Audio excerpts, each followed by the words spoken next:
Danilo Brozović. It's a pleasure to have you here. Let me give you a short introduction. You're an associate professor at the University of Skövde, and you're a business scholar and a social scientist. You study strategic flexibility and how organizations and societies adapt to disruption, collapse narratives, and uncertain futures.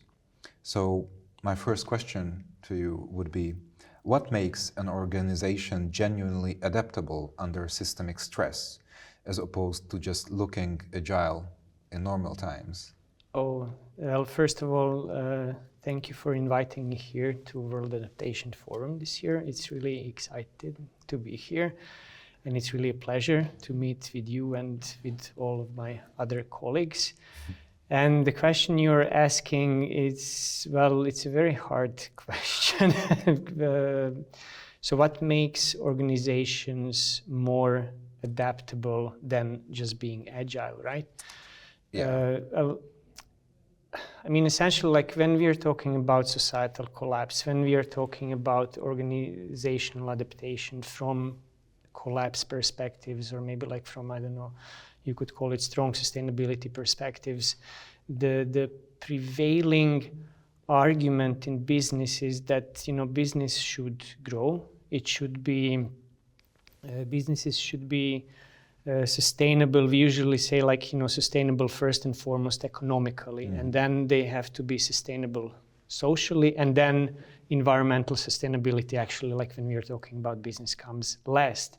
But like, I think what is needed is that this pyramid is turned, and that we think, because as you introduced me, I am a business scholar, but like I also participate here at the forum because I study also societal collapse. I branched into future research, so possible future scenarios as well. And this is a big problem in business as I see it from my perspective, that we really have to rethink this classical traditional business model that is based on economic sustainability first. But then again, you know, like this is a larger issue, because then we have to rethink like the whole structures and the whole systems around the business models, right? And when we are talking about organizational agility or like strategic flexibility that I'm also interested in, so usually, you know, like businesses, organizations, when we say that they should be agile, they should be adaptable to like different changes in the business environment. We do not necessarily talk about the larger environment, right? Yeah. And there is also this, which I will also be mentioning in my speech here at the forum. So like just rethinking that, should we, or asking a question, is it now important to focus on effectiveness, or should we maybe focus on different things when we are talking about adaptation from the World Adaptation Forum point of view? So should we rather maybe discuss organizational resilience? Should we rather discuss maybe robustness of organizations? So how will organizations even survive and adapt? But again, you know, like in business, adaptation means something completely different than what we are saying here in World Adaptation Forum. So adaptation means more like, in that sense, it's more like agility, more like flexibility. So just like, you know, you see what's out there and then you adapt, and you are still like very economically sustainable and earning money and growing, etc., etc. Yeah. So yeah, what I would like to get to know from you is, let's take this current scenario or topic of this conference in connection with businesses or organizations. So I know that most businesses work in a way that, you know, I think we can say that they probably don't think really about what's going to happen in the next 10 or 20 years or 50 years or whatever. They want to maximize their gains. They want to satisfy the investors. That's a rule from which almost no business can, you know, go away from. But if they would look at it in a way that's an honest analysis regarding the future, so if you have a CEO at a company that wants to do the organization in such a way, what advices could you give to him or her? Well, primarily I would say maybe not only like to CEOs, maybe like just in general, you have to accept what the situation, what this kind of future situation is. What is the situation actually? Well, I mean, like, if you're talking, like, for example, if you're talking about, there is a lot of talk about fossil fuels in relation to renewables, right? And one huge part of the problem as I see it is that, and I like to give this as an example. So how are we treating renewables today? We are treating them as a complement to fossil fuels, not really like as a substitute. Yeah. So just having like this mindset, okay, like, you know, people are saying like, well, you know, we cannot keep our system, we cannot keep like the business system or like our way of lives, and because just relying on renewables, because, you know, like energy supply from renewables is not like permanent, it's fluctuating, and maybe we should just say, yes, okay, it is fluctuating, and then this is the world that it is, because like if we continue using fossil fuels, then we will end up nowhere. And if you just make this shift in the mindset, then you start to adapt to this kind of, you start to adapt your policies and politics and transform and adapt in this kind of way. So yeah, maybe there will be fluctuations, but then, you know, you have to create tools, you have to create different policies and adapt to that. And that's what I mean saying, like, you know, in terms of business and running a business. So and I completely agree with you, maybe people don't know how it will be like in 10, 15 years, but they will still have to adapt to that kind of reality. And we are seeing already now with just like, I mean, with this whole geopolitical instability, how vulnerable the system is. So you cut the Strait of Hormuz and prices are going up, or you have war in Ukraine and then you have shortage of food because they are the grain of Europe and the world. And the whole system is just become so complex and so vulnerable. We have seen also, I mean, I was studying a lot together with my colleagues, resilience of businesses during the pandemic. And there is, of course, we have seen supply chain disruptions. So there will be even more supply chain disruptions in the future because of all the climate changes. So businesses, societies, companies, individuals, everybody will have to adapt to that. So I would say just like be prepared for that kind of future. Be aware of the future, accept what is coming, change, transform, and think like few steps in advance. And again, like move away from this traditional business model. Try to create different business models. Try to think more about robustness, maybe not always efficiency. It's interesting when we are talking about growth, for example, because all businesses are expected to grow, right? But I was involved in a study about growth of small and medium-sized enterprises in Sweden. And what was fascinating to hear, there was a lot of entrepreneurs on very local level telling like, you know, they're happy with, a lot of other people I know are talking about degrowth, but my entrepreneurs or like entrepreneurs in this study, they were talking about no growth. So they're quite happy with having like very stable business. So, and they say like, first of all, you work as much as you have to.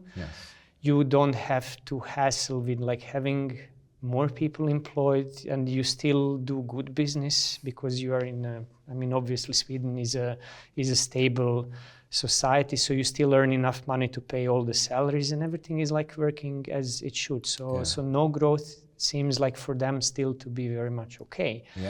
And then another thing maybe that I can add, and that is also very fascinating, that like a couple of years ago I was participating on one of the largest entrepreneurship conferences in Europe. And just like, going from one session to another, and like, mind you, like, so they don't really know what's going on here. They have no clue what World Adaptation Forum is, or you know what collapse is or it could be.